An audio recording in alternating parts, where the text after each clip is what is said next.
and now you're back and we've stopped talking. No pressure.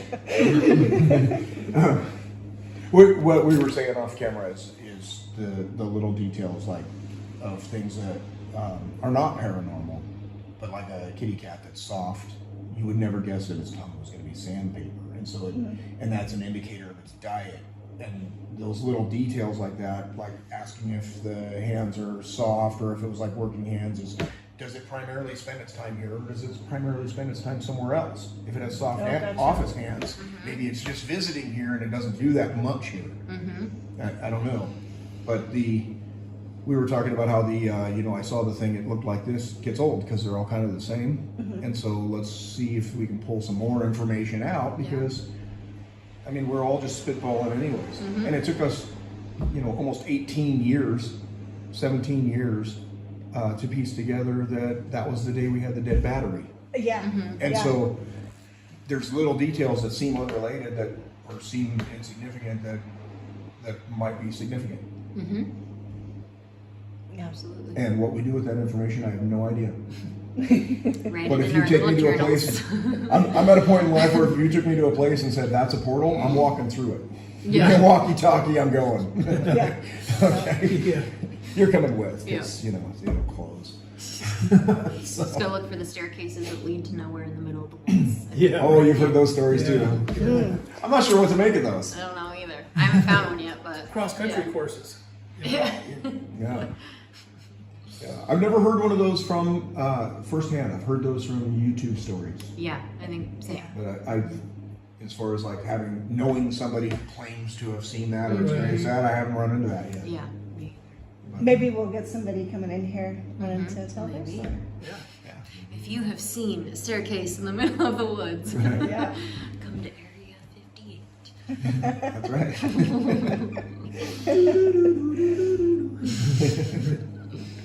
That's funny. I was just thinking about that earlier when we were talking about that. We find out that we didn't survive the night on Christmas, and that's the reason we've only seen certain people since then, is because they're gone too. Yeah. And I heard the Twilight Zone in my head.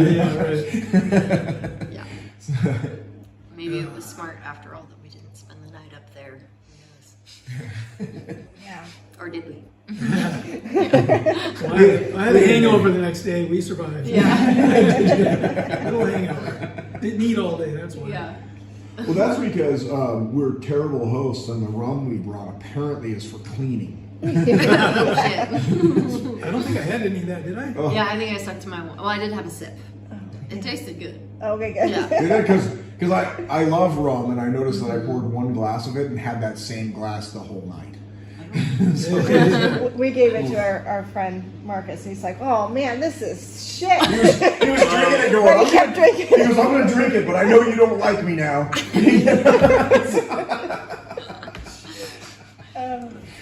But it's I can't remember where we were going.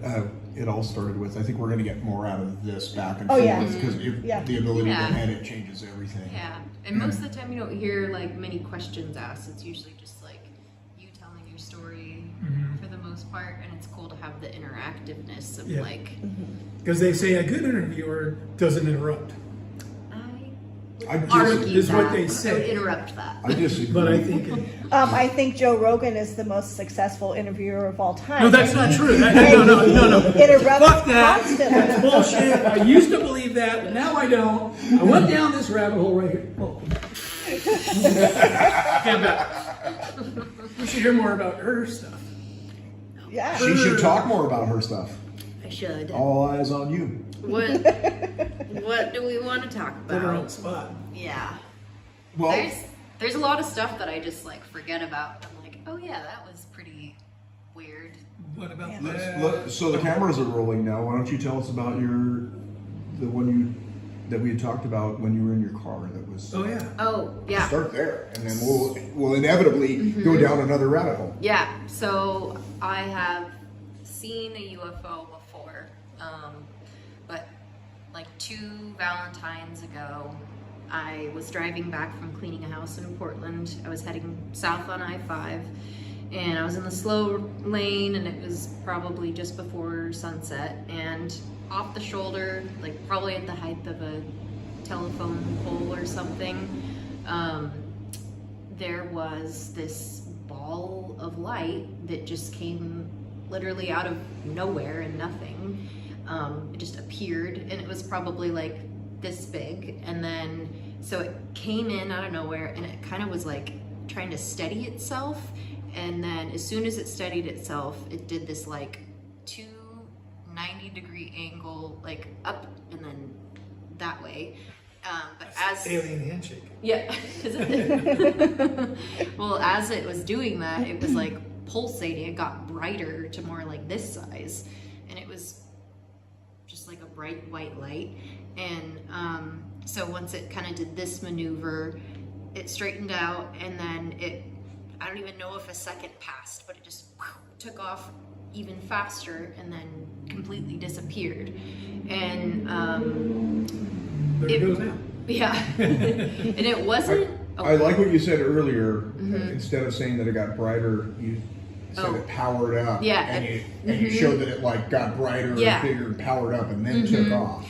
Excuse me. Yeah, because honestly, like the word pulsating makes it sound like it was doing like kind of a a pulse, but it wasn't pulsing. It literally just was smaller, like this, almost like a bright star or something, and then it just boom, kind of expanded out its light source and powered up, and yeah, it like came in and out of seemingly nowhere, and it was a very short thing that just happened.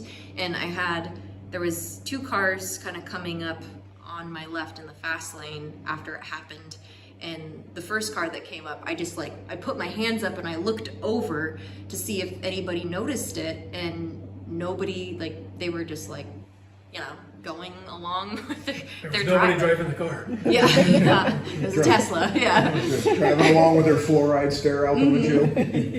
It was. I was just like, what the? And then I don't know. I was single at the time, so I wasn't even thinking about the fact that it was Valentine's Day. So I called up my sister. I was like, "You're never gonna believe what I just saw." And she's like, "Oh, I'm watching a movie with her fiance." And I was like, "I'm sorry," but I was like, "Can I just tell you this real quick?" Because it was wild. I don't know how to really describe it. And I know that I remember noticing that like it wasn't quite sundown yet, but it was getting lower, and it was a fairly clear sky. It wasn't like completely blue, but I just remember there wasn't a ton of clouds, and my initial thought was like, whoa, is that what ball lightning looks like? But it was the way I don't know, it's almost like it just came in purposefully and then was like, ooh, need to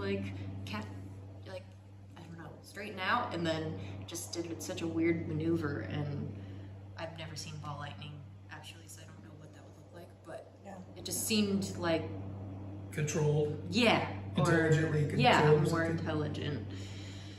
And the other UFO I've seen definitely had like an awareness to like myself and the other people with me were watching it, because it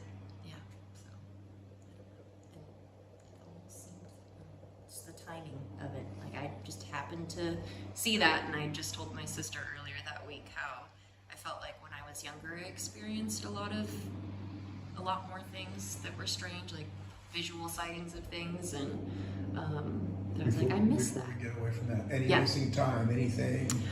That I didn't pay attention to, but I was like excited to get home, and then like I told my mom immediately, and so I don't think there was any missing time, but so.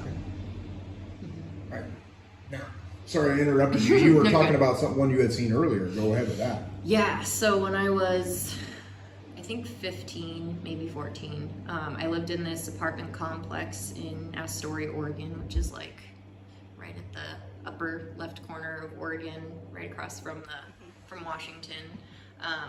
And we were living in this apartment complex up on the hill, like literally just below the community college, and it overlooks the river, and you can kind of see like the tops of the buildings downtown, and then a little kind of small sliver of the river, and then you see like the mountains on the Washington side.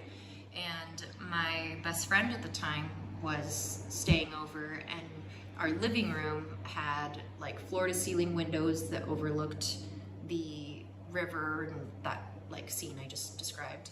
And our couch kind of faced that view, and it was, I mean, I don't know exactly what time it was, but it was definitely after midnight for sure.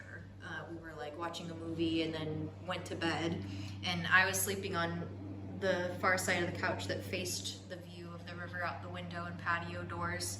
And then my best friend was like on the other opposite end of the couch, and I think she was already asleep because I had like shaken her to like get her awake, but I just see this kind of roundish shape of something kind of float up from what looked like the river, and then it started to move this way, and that's kind of like the speed it was moving. And then so I shook her to wake her up, and I was like, what is that? It almost looks like a giant floating plastic bag or like a blimp or something. Not a giant blimp, but like, you know, a big something plastic floating. And we watched it until it came so far past our view that like you couldn't see it. We had to go out the front door, which would go to the left, and you could see it again. But so we did. We ran out the front door, and we saw it, and it actually changed direction. So it was floating like west, kind of towards the direction of the mouth of the Columbia and where the ocean meets the Columbia. And then once it got about like, I don't know, a little ahead of us, it started to change direction and move up the hill in our way. And so we're like, we still can't quite see it is because there's no light source and there's no sound. It's just kind of like this muted gray, but it's clearly an object in the sky.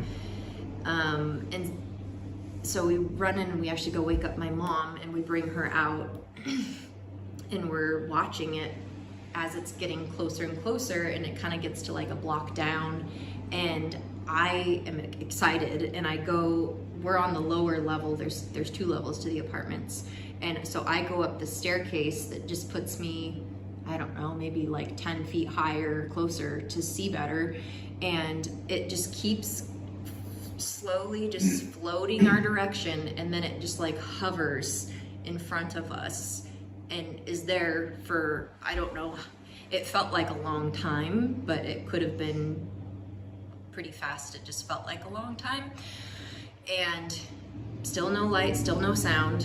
And we're standing there being like, what do you, like, my mom said she couldn't make out the shape, because I was asking, I was like, what do you see? Because I'm seeing like a bell shape.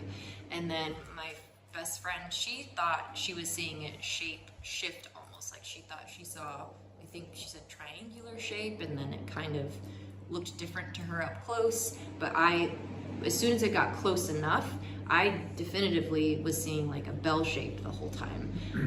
And then my mom didn't have her glasses on, so she didn't really have input on what she was seeing shape-wise. But so after a while, and she didn't want me, she thought I was too close to it. She was freaked out, my mom was, that I was up on top of the staircase. And I was actually, it felt so close, even though it was probably, again, maybe the height of like a telephone pole, or higher up, maybe like a super tall tree. I'm horrible with guessing distance or, you know, stuff like that. But it was close, and I was kind of like hovering, or not hovering, I was kneeling down kind of where the railing was of the staircase. And my mom was like, do not get any closer. But inside I almost wanted to like kind of climb on top of the railing and like try to get close. I was very like drawn into it. And then all of a sudden it just started to move diagonally away from us. And again, no sound, no light. And then the weird part about it is it went from being a pretty decent sized object to turning into this like little tiny thing, and then it was just gone. Like it just disappeared into the sky. And I don't know how it could have moved, especially at the rate that it was kind of like floating in our direction in the beginning, how it could have moved away from us that quickly. And I was like, it couldn't have been a balloon, because it literally stayed and hovered there after it had been moving that whole time. It was like hanging out with us is what it felt like. It knew we were watching it, and it felt like it purposefully stayed there and like was observing us while we were observing it. I don't know, but yeah, but the fact that we couldn't hear it making a sound, or it just, we didn't really know what to make of it, and I forget about it all the time, because it just kind of put that in the back, because you can't explain it. Yeah. Yeah. Wow. Yeah. I think the fact that you felt like attracted to it or something is the most fascinating part of the story, because like you have like it's like a connection or something with it. Or Maybe, yeah. may not have been the first time you saw something like that. Maybe, I don't Who know. knows? Yeah. I've seen weird stuff way up in the sky at like, a star's distance, with the same friend. We used to see weird shit all the time, because we would sit on the roof at her house out in the country, and I could tell that really quick. It's a short one. Okay. So we would like go sit on the roof and just stare at the stars, and one night on like way far one end of the sky, just this one like starts moving really fast, and it stops next to this other star, and it just starts circling it, and while it's circling this star, this one starts pulsating. It's actually like blinking, and then all of a sudden it stops, and this one just disappears. The one that it was circling is gone, and then we watch the one that was circling it just shoot off diagonally, and I was like, I don't think satellites do that. So yeah, that was another one we saw, but because it was so far away. Was that in Astoria too? Yeah, technically it was in Lewis and Clark area, which is kind of like outskirts, the countryside of Astoria. Same zip code though. Yeah. Sorry, when I was a police officer in Westport, we got constant reports of spacecraft, lights, unidentified stuff that would come and go under the water into the harbor. And every once in a while we'd get one where one came out of the harbor. Right? And I started documenting them on our log. Yeah. When we would get the calls, because we'd get informational calls. But I was a brand new cop, and they were, the chief would look at me and go, kind of that face. I'm like, this is the call that we got. Yeah. We don't need that. We need the calls that you were on. And I was, at the time, I wasn't really into it, because I wanted to go fight bad guys. I wasn't into paranormal stuff.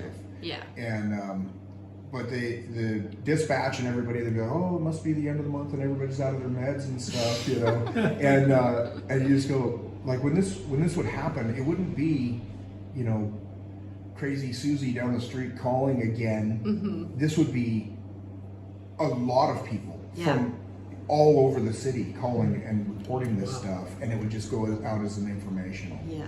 And you, on the peninsula in Westport is like a major Coast Guard base. Like there's a lot of Coast Guard activity there. Yeah. And I was always curious. I don't have any answers. It's just a story. I was always curious, because they're monitoring it. Yeah. And I would, man, if I could be a fly on the wall, because they know what it is. Yeah. Didn't you do something where your chief had to tell you to knock it off, or just like you did the green laser or something? I don't remember what it was. No, I got in trouble one time because there was a Navy fighter jet. I don't know my fighter jet's an F-16 or whatever it was. The one from Top Gun. and it was flying really low right at us. And I wanted to see how fast it was going. And I pointed the radar gun at it. And it immediately peeled off, because that's an act of war. I radared him. Which makes all of his stuff go, we're being painted for SAMs, surface to air missiles. Peeled off immediately, and the phone started ringing. I was like, okay, we don't do that anymore. He knew it was me. I mean, there's no doubt in my mind he knew it was me. But they have a, you know, I'm guessing. There's what you know, but what do you know? There's things even in the police world. If you point a laser pointer at me, I know it's a laser pointer, but I'm not going to stand there and let you point a laser pointer. Oh, so was it your scanner? You wanted to see how fast it was going? Yeah. That's okay. Okay. Yeah, the radar. And the Coast Guard doesn't think that's funny at all. Bummer. Yeah, I got in trouble for that one. But that was a weird place, you know. That's Grace Harbor County, and the problem in Grace Harbor County is you have a lot of that phenomenon, but you also have so much just horrible drug use that any information you receive from people there, you just can't rely on it. Yeah. So you get these reports. It's a nice report when you get a light coming in because they're pretty constant. They're always the same, and it's masses of people that are seeing it. You know, Yeah. we get 10 to 20 different callers on this one event. That's probably real. Yeah. Yeah. That's probably real. Then you get the individuals that see stuff, and maybe they did. Problem is, I know their drug history, Yeah. and so if they really did see something, their testimony's lost because you know, I don't believe a word they say, even if this part is true. Maybe they really did see it. You know, that's a rough place.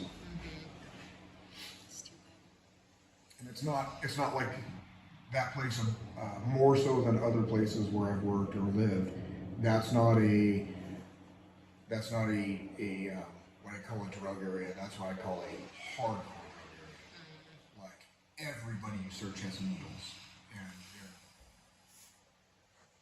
closer to death than any of the drug addicts that you would interact with here. Yeah. You know, that's kind of it's a sad place. I hate it anyway. It's gross.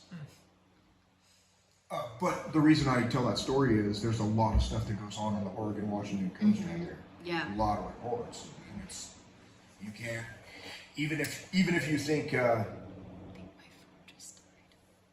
Yeah, well, see, we've called it now, and it's draining our ship. So you're still going? Yeah. Okay, good. But even if you discount, even if you can disprove a lot of those stories or just discount them because of who's telling it, they're not all fake. Yeah. I mean, there's a lot, and they're very consistent. It's craft going in and out of the ocean, which wasn't previously a thing. That wasn't something that people were seeing before, and that's now come out that, you know, with Commander Fravor and all that's happening. You know, so and about that time. It's interesting. Well, I had a guy tell me like a secondhand story off the Oregon coast, kind of at Lincoln City, where the Siletz River goes up. Anyway, this guy, the guy that this guy knew, was driving up there one day, I guess it was, and I'm gonna botch the story, but let's give you the Reader's Digest version. Well, anyway, so this guy gets out of his rig and he looks down like a ravine or something, and he sees a huge mothership in the woods right next to the ground, and there were like these alien beings around the ship, but they were on these little, he said they looked like little scooter things, but they were like hovering. They were just hovering. Like they were working. What? They have segways? Yeah. And anyway, the guy, so I guess the guy that saw it actually went and grabbed another friend of his, and they went up there and saw it again. But that's just straight up off the Oregon coast, and then They saw it the same. So that Same same place. incident, or Yeah. they saw a different incident in the I same think it was a place? different time, but the same place. Wow. He wanted to get his friend up there and check it out. And then, so this guy says he was getting gas at the gas station. One of the local young guys was filling up his tank, and Sorry, scooter. oh yeah, Camera went dead. Here they are. Anyway, so he was talking to the gas jockey and said, "Hey, what's going on with the UFO alien stuff up in the woods?" And the local kid goes, oh, locals know all that shit, but we don't talk about it. So they know stuff's going on, but they just don't talk about it. I told Brett and Jill about that. And they're like, yeah, we're not going up there. No, not interested in seeing that. Yeah. Let's go. I What time is it? Yeah. It's Saturday night in the van. Yeah. Let's go. That's just good. In the Scooby-Doo van. That's right. I'm gonna paint that thing like the Mystery Machine. Yeah. Let's do it. Yeah. I'm not bringing my dog though. Yeah. He's not that good at solving mysteries. Creating them. No. Yeah. There's food. If there's food, yes. Is that the little sloth with the Yes. cheeks? I Yes. was like looking over there. I was like, is that a pile of turds right there for a second? I was like, oh, that's probably the little sloth. No, that's our slothwood. the thick sloth. The funny part is when we came in, it was over there. It crawled over there. Oh. I saw something like, is it by? Yeah. Oh, that would be a Okay, well, I think this has been great. cool. Okay, hopefully you can get 10 minutes out of this. No, I think this one's actually going to be over an hour. But thank you guys so well, much. we could break it up too.